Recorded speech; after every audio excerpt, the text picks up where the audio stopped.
Todos nós queremos ter uma boa família. A gente está discutindo e já há algum tempo e com muito calor essa discussão, e a discussão saiu das casas e tomou as ruas, sobre quais são os modelos de família aceitáveis, aqueles que são inaceitáveis, e esse choque abala a sociedade. Mas isso não muda o fato de que, embora tenhamos uma concepção de família bíblica que nem todo mundo concorda, o que todo mundo concorda é que quer ser feliz em família. Todo mundo quer ter uma razão para voltar para casa e, ao voltar para casa, ser bem recebido, seja lá por quem. A Bíblia vai dizer, e você aqui, na Novo Tempo, vai ouvir muito das orientações de Deus sobre esse modelo de família, essa imagem de Deus na família, mas a maior parte de nós já desiludiu daquela ideia de família de comercial de margarina, daquela que tudo é colorido, as crianças nem sequer falam alto e ninguém corre para sair correndo para o trabalho. Mas a despeito disso, a gente quer sim ter um lugar para voltar para casa, um lugar bom para sair de casa, a gente quer se realizar. E a pergunta que fica é: quais são, portanto, os indicadores de que essa família está no caminho do sucesso? Quais são os parâmetros que a gente pode avaliar para saber se essa família está fracassando? Porque quando se fala de sucesso e se fala de fracasso, há uma necessidade de saber como ele se dá. Pois bem, a Bíblia dá algumas marcas, as marcas que devem estar presentes em uma família para sabermos se essa família de fato está nos caminhos do Senhor. Hoje, aqui, você vai começar a entender junto comigo duas das principais marcas de sucesso de uma família. Não sai daí, está só começando o Fé para hoje.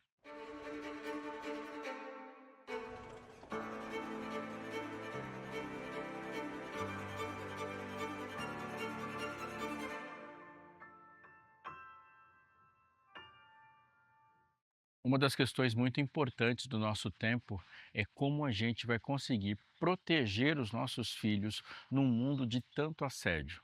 Todo pai deseja de verdade ter seus filhos protegidos em um mundo de assédios sexuais e violência sexual, sem falar na violência psíquica, falar em bullying, por exemplo, e por que não dizer da violência cibernética, esse relacionamento que nossos filhos têm na sua fase de desenvolvimento, onde uma janelinha de poucas polegadas é suficiente para que ele tenha contato com pessoas de caráter diferente em todo o mundo. Pois bem, este assunto não ficou de fora da revista Esperança Novo Tempo, Pais Preparados, Filhos de Caráter. É falar disso de forma resolutiva, é uma análise, claro que sim, mas além dela, ela está apresentando para você decisões e formas como que você pode se preparar e efetivamente proteger seus filhos. A revista Esperança Novo Tempo, Pais Preparados, Filhos de Caráter fala disso e de outros assuntos também que são de fundamental importância para a construção de uma família e de uma família feliz. Ela chegará até você de forma gratuita. Preciso te dizer uma coisa sobre isso. Primeira coisa, essa revista é preparada para todas as pessoas, de todos os credos, todas as crenças e todas as religiões. Não importa o que você tem pensado, qual comunidade religiosa você faz parte. Nós estamos falando de família a partir daquilo que Deus nos disse que ela deve ser. Então, não tenha receio, peça a sua revista. O segundo ponto é que ela é de graça. Sim, foi feita e dentro do projeto ela deve chegar até você gratuitamente. Não porque ela tem pouca qualidade, que ela não vale nada, não, ela vale muito, mas é você que vale. Por isso que ela tem que chegar até você sem nenhum tipo de impedimento. Um custo muito alto foi investido nela pelos Anjos da Esperança, nossos parceiros que se dedicam a patrocinar bons projetos como esse que a Novo Tempo faz e ela chegará até você. Qual é a terceira coisa que eu preciso te dizer? Uma ação simples fará com que você tenha essa revista. Ligue para a gente, manda uma mensagem pelo WhatsApp nos números que estão dispostos aqui. Fala assim: olha, o pastor Robson Aleixo, lá no Fé para Hoje, disse que eu devia pedir essa revista, me recomendou, aceitei, estou pedindo. Ela chegará até você. Quer mais uma dica? Entra no site da Escola Bíblica da Novo Tempo e você vai descobrir muitos outros materiais ali. Se você não é aluno da Escola Bíblica do Novo Tempo, o caminho é o mesmo. Fala assim: lá no Fé para Hoje, recebi a indicação da Escola Bíblica do Novo Tempo. Preencha o seu cadastro lá e você vai ter acesso a muita coisa boa e todas elas sem nenhum custo. Não perca essa oportunidade.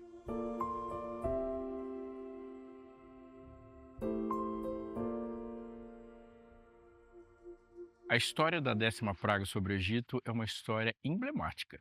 E ela traz emblemas sobre culpa, sobre graça e, acima de tudo, sobre libertação. A ênfase sobre a família nessa história é inquestionável.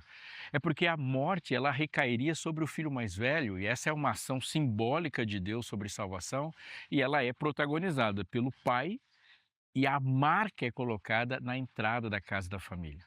Uma casa marcada pelo sangue do Cordeiro é o lar onde a graça é a lógica dominante em todas as ações. A dinâmica do perdão, a consciência do sacrifício, elas são a sustentação do abrigo contra a morte e a ira do lado de fora. Da mesma forma, a marca do sangue produz um comportamento no primogênito que, ao passar pela porta para fora, leva à distinção de que ele pertence a um lugar onde graça e o propósito geram marcas para a sua vida e para o restante da sua vida adulta. Na história de Israel também há um texto emblemático sobre outra marca. O Ouve Israel, o conhecido em hebraico como o Shema Israel, é um texto sobre identidades. Ele diz quem é Deus e de que maneira e da maneira grandiosa esse texto apresenta ao povo santo esse Deus que é único. O chamado à adoração é seguido por um comando para a transmissão desses princípios por meio de um falar contínuo e da sinalização famosa na testa e na mão. E mais uma vez isso deve ser colocado no batente da porta. Da mesma forma que o sangue do Cordeiro, as portas das moradas do povo de Deus são marcadas pela lei do Senhor. A casa se torna assim um ambiente de segurança, de desenvolvimento, e esse desenvolvimento é mantido pela instrução do Senhor.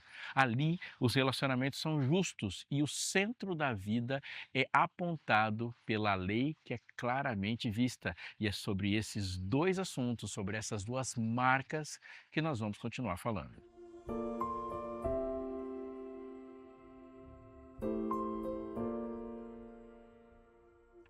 Certa vez, uma rede de televisão fazia uma matéria e o conteúdo era mostrar modelos de casas, as curiosidades das casas, as inovações das casas.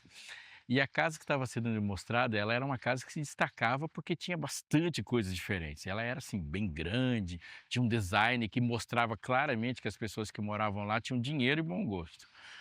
Tinha muitos recursos dentro da casa, né? Boas opções, eles tinham uma opção de lazer enorme, muito boa para adultos e crianças.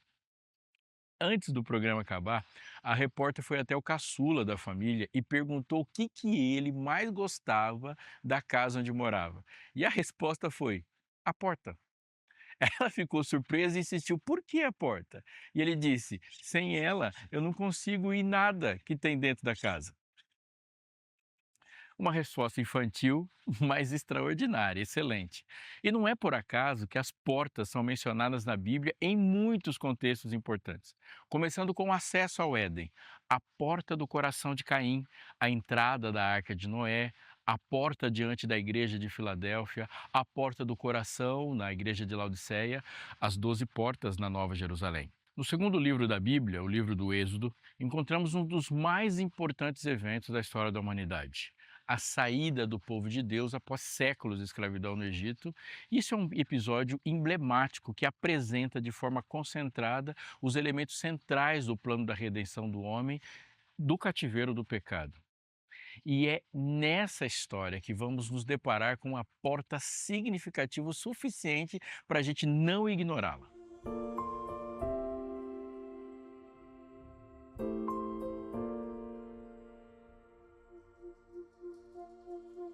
A Bíblia toda, por ser o livro do Deus eterno, é feita de histórias entre histórias. E no Êxodo não é diferente.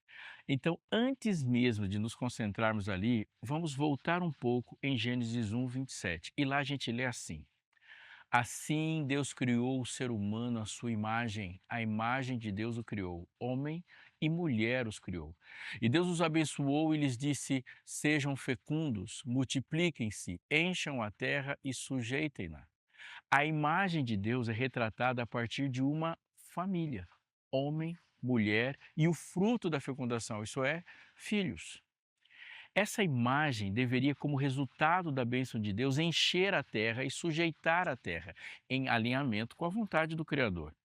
O pecado, no entanto, foi o ato dramático, totalmente contrário à vontade de Deus para a humanidade, e com ele a iminência da extinção da família humana pela morte em consequência dessa desobediência.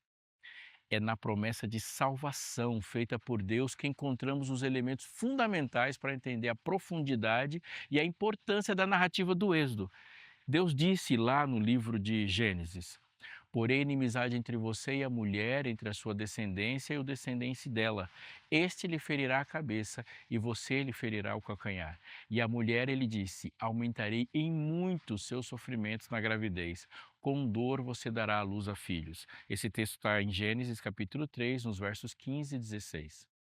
A palavra hebraica usada em Gênesis para descendência é zahar. Literalmente, a palavra significa semente. Ela vai aparecer também em Gênesis 1:11 e lá no capítulo 4, no verso 25.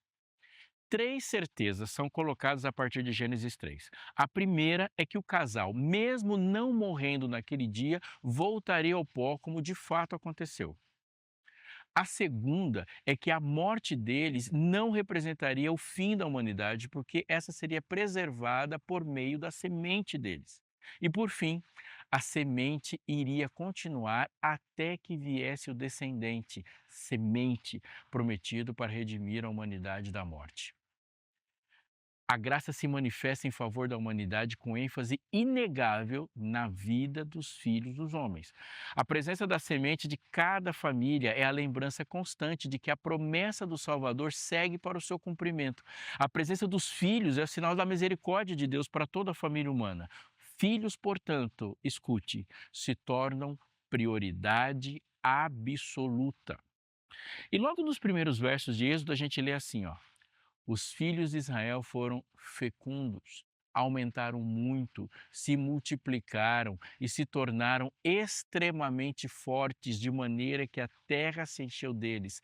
Êxodo capítulo 1, verso 7. Se pararmos para pensar um pouco, já é suficiente para perceber a conexão entre esse verso, que contextualiza a história do Êxodo, e a criação e o propósito da humanidade no livro de Gênesis. Em Gênesis existe o comando e em Êxodo a constatação da ação. Sede fecundos, foram fecundos. Multipliquem-se, multiplicaram. Encham a terra se encheu dele. O cumprimento da promessa vem ameaçado pela presença de um inimigo que se levanta justamente contra a semente. No primeiro capítulo, o rei do Egito se propõe a matar todos os meninos do povo de Deus para impedir que seu propósito se cumpra.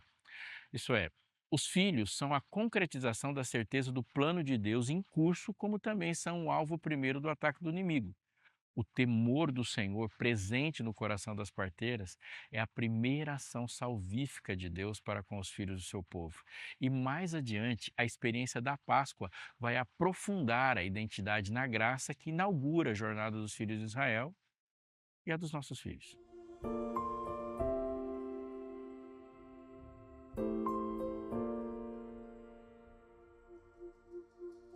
O anúncio da 10ª praga trouxe um caráter especial para ela, porque ao contrário das primeiras, a última cairia também sobre o povo de Israel. Também, de forma singular, Deus anunciou uma forma de salvação da morte que cairia sobre todas as famílias do Egito aquela noite. Israel matará o cordeiro no crepúsculo da tarde. Pegarão um pouco do sangue e o passarão nas duas ombreiras e na viga superior da porta. Nas casas em que o comerem, o sangue será um sinal para indicar as casas em que vocês se encontram. Quando eu vir o sangue, passarei por vocês, e não haverá entre vocês praga destruidora, quando eu ferir a terra do Egito. Este dia lhe será por memorial, e vocês o celebrarão como festa ao Senhor, de geração em geração, porque vocês celebrarão esse dia por estatuto perpétuo. Êxodo 12, 6, 7, 13 e 14. Não se trata agora do livramento da fúria destruidora do inimigo que se levantou contra a semente prometida. O que vemos na 10ª praga é o caminho que Deus deu para que as famílias fossem salvas da dívida que elas tinham para com Ele. No que diz respeito à vida, não há nenhuma diferença entre as famílias do povo de Deus e as famílias do restante do mundo. Não há distinção, porque todos pecaram e todos carecem da glória de Deus, conforme Paulo escreveu em Romanos capítulo 3, verso 23. O que se desdobra, mais uma vez, diante de nós, também é a importância que o povo de Deus deve dar à sua descendência. A promessa de salvação, tal como em Gênesis, se caracteriza especialmente na vida dos filhos. Deus salva da extinção, concedendo linhagem, e no decorrer do caminho, ele age para preservar os filhos e os filhos dos filhos. Adão e Eva entenderam, ao ouvir um anúncio de Jesus, que a semente nascida da mulher esmagaria a cabeça da serpente, lá em Gênesis 3,15. E que ela, em dor, daria luz a filhos, no verso 16. De que os filhos, portanto, são prioridade, repito, absoluta, porque são a concretização da graça de Deus para a humanidade.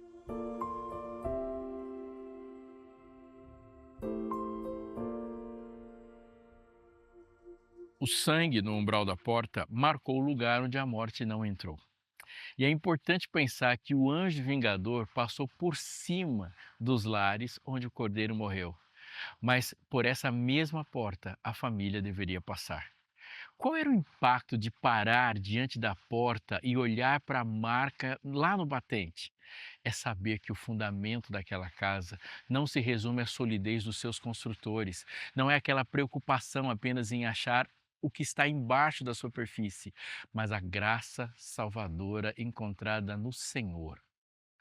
Nós podemos perder horas, dias, anos ou talvez uma vida inteira tentando sustentar a nossa vida em algum outro fundamento. Alguns serão certamente muito importantes, porém, quando se trata do acesso à comunhão, à alegria e à paz, a porta é a graça perdoadora que está na superfície do pensamento de pais e filhos que sabem que, pela misericórdia de Deus, estão vivos e se tornam, portanto, canais dessa misericórdia.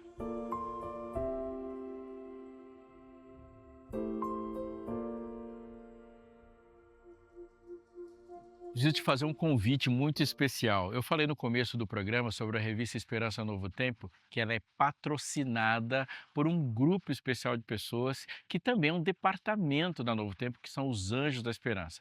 Ele é um departamento, uma parte da Novo Tempo muito importante que se relaciona com essa captação de recursos financeiros para que tudo que você conhece da Rede Novo Tempo de fato funcione e se sustente de maneira saudável.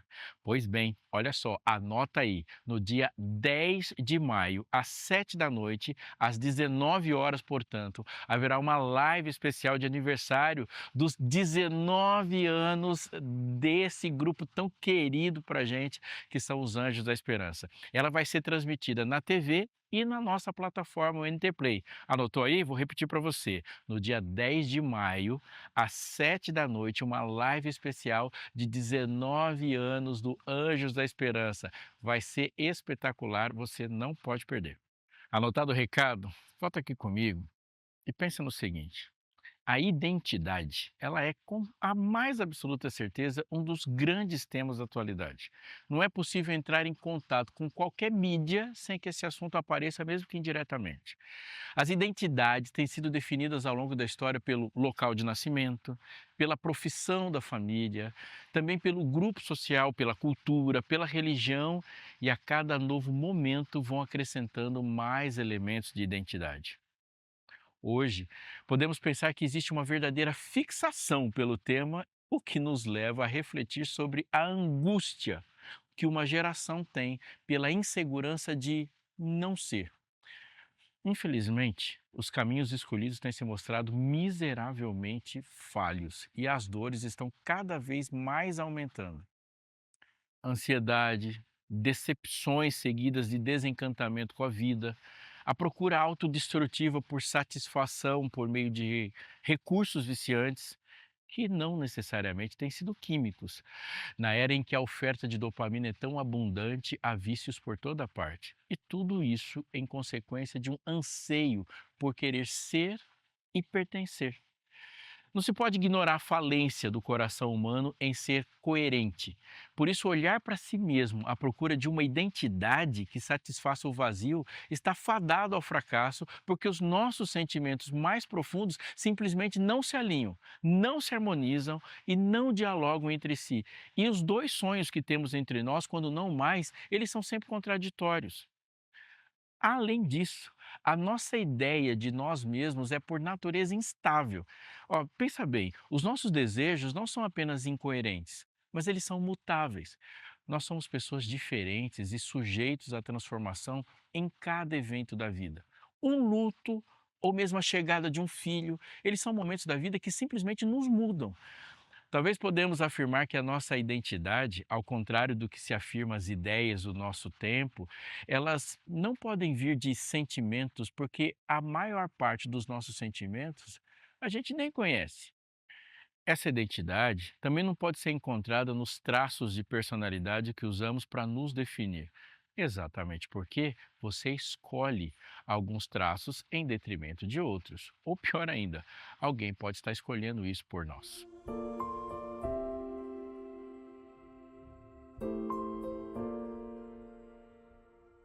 Escute, Israel. O Senhor nosso Deus é o único Senhor. Portanto, ame o Senhor seu Deus de todo o seu coração, de toda a sua alma, com toda a sua força. Essas palavras que hoje lhe ordeno estarão no seu coração. Você as inculcará a seus filhos e delas falará quando estiver sentado em sua casa, andando pelo caminho, ao deitar-se e ao levantar-se. Também deve amarrá-las como sinal na sua mão e elas lhe serão por frontal entre os olhos. E você as escreverá nos umbrais de sua casa e nas suas portas. Deuteronômio 6, 4 a 9. Chama atenção, uma ordem para amar. E não poderia ser diferente, pois entendemos o amor pelo princípio de que ele requer liberdade. Mas devemos ouvir Deus falando para as famílias de Israel. Primeiramente, dizendo que esse amor é um amor total. A vontade inteira deve estar sob o domínio do amor. Todos os sentimentos lhe são sujeitos e não há nada sendo poupado no que diz respeito à intensidade dele. Existe sim, e está fundamentado o chamado de Deus, um exercício dessa vontade. Do contrário, nem mesmo essa frase existiria, porque Deus está querendo que Israel queira. Obviamente, o Deus de Israel não é um ser carente, necessitado, muito pelo contrário, a divindade é satisfeita em si mesmo. Isso significa que o chamado de Deus não é por causa dele, é por nossa causa. Deus não precisa que suas decisões sejam orientadas pelo nosso amor, mas se apresenta amoroso e salvador ao deixar bem claro que o princípio da nossa vida deve ser o amor que temos por ele. Eu vou repetir. O princípio da nossa vida deve ser o amor que temos por Ele. Brilha diante de nós a realidade revelada por Deus de que a lógica da sua lei é a lógica do seu amor. Portanto, a lógica do amor, da lei e da graça é a mesma. E qual ela é? Ele, o Senhor Deus, deve estar no centro de tudo. Amor total, obediência total. Vamos meditar sobre alguns importantes desdobramentos desse chamado, Shema, o convite de Deus para todo Israel, para mim, para você, para nossa família. Primeiro, Deus se apresenta como o único Senhor. É claro que somente Ele, no universo todo, detém o que pode caracterizar uma divindade. Somente Ele, portanto, existe como Deus. Mas isso não significa que não podemos criar substitutos para eles em nossos pensamentos e nas nossas práticas. A nossa vida pode ser orientada pelas leis do trabalho, pelas leis do mercado, do dinheiro. A gente pode perfeitamente, podemos sim estar sujeitos às ideologias e políticas humanas como deuses sobre nós. Sendo o coração humano uma fábrica de ídolos, a lista pode crescer assim infinitamente. Ter a Deus como único Senhor é uma escolha que deve ser lembrada constantemente. Segundo, é impossível não adorar a Deus e não ser um idólatra. A escolha de não se submeter a Jeová como o único Senhor levará a pessoa, inevitavelmente, a se submeter a outro domínio sobre ele. Isso significa que, se colocarmos outros deuses diante dele, haverá outra lei sobre nós, porque deuses criam suas próprias leis. Se o primeiro mandamento, portanto, for quebrado, não restará nenhum sentido em seguir os outros, porque se houver outro Deus na vida, haverá inevitavelmente outro código de leis e outros pecados. Vamos pensar um pouco no que aconteceu na queda do homem lá no Éden. Olha o texto, escute o texto. Como Deus, sereis conhecedores do bem e do mal. Foi a frase que Eva ouviu da serpente. Satanás cria para a mulher uma salvação em um mundo onde não há perdidos. Para que isso aconteça, ele apresentou a Eva uma artificialização da realidade, onde o código de conduta e comportamento é a lógica dele. Seus olhos se abrirão, ele disse. Isso significa, você precisa ser salva da sua cegueira. O inimigo se posiciona no lugar de Deus e deste lugar ele cria suas próprias leis e, consequentemente, seus próprios pecados. Assim, seguindo essa lógica, Eva concluiu que o erro naquele dia era não comer o fruto. Terceiro, o amor e a lei de Deus, além de serem inseparáveis como fundamentos lógicos do seu governo, também não se separam de nenhuma atividade da vida. É importante aqui lembrar que a palavra de Deus não divide a realidade em espiritual e material. O paganismo que sustenta esse engano. Deus separa as coisas entre espirituais e carnais. Isso significa que as palavras que ele ordenou devem ser ensinadas e praticadas, assentados em casa, andando pelo caminho, no repouso do anoitecer e no despertar da manhã. A lei do Senhor deve estar fundamentando todos os pensamentos, frontal entre os olhos, produzindo ações, sinal na tua mão. Deus ordenou que a sua vontade fosse escrita em cada membro da família, marcando os nossos filhos nas mãos e na testa, significando a sujeição dos pensamentos e das ações. Da palavra de Deus para o nosso coração, das nossas mãos para as mãos dos nossos familiares, da nossa mente para a mente deles. Mas a sua ordem vai além disso. Ele disse que a lei deve estar escrita nas nossas portas. É maravilhoso pensar que a submissão ao governo de Deus está marcada como sinal no mesmo lugar onde a marca da sua graça está destacada. A obediência ao Senhor é o poderoso mecanismo gerador de identidade. Sede santos, porque eu sou santo, disse Deus. Nisso conhecerão que sois meus discípulos, se amarem uns aos outros. O que esses versos indicam? Que todas as leis de Deus nos ordena a buscar a sua imagem, identidade e pertencimento. Duas coisas caríssimas para a vida humana, em qualquer tempo. Não há nenhuma possibilidade de haver saúde nos relacionamentos familiares se a marca do lugar onde se refugiam não seja a obediência do Senhor. Não há nenhuma segurança no desenvolvimento se não houver os limites visíveis que indicam para onde está esse desenvolvimento, para onde se está se desenvolvendo. O salmista afirmou no Salmo 91 que a verdade de Deus é proteção e escudo. Somos tentados pela cultura ao nosso redor a entender o amor pela efemeridade de um sentimento. Mas Jesus nos revela que o amor é um estado do ser, que é identificado por um código de conduta. O amor é paciente, é bondoso, o amor não arde em ciúmes, não se envaidece, não é orgulhoso, não se conduz de forma inconveniente, não busca os seus interesses, não se irrita, não se ressente do mal, não se alegra com a injustiça, se alegra com a verdade. Tudo sofre, tudo crê, tudo espera, tudo suporta. A nossa oração hoje deve ser: Pai, que a minha casa tenha as marcas do seu reino e que seja o desejo de todos que teu reino e tua vontade triunfe sobre todo o universo, mas que hoje ele já esteja governando o coração de todos do meu lar.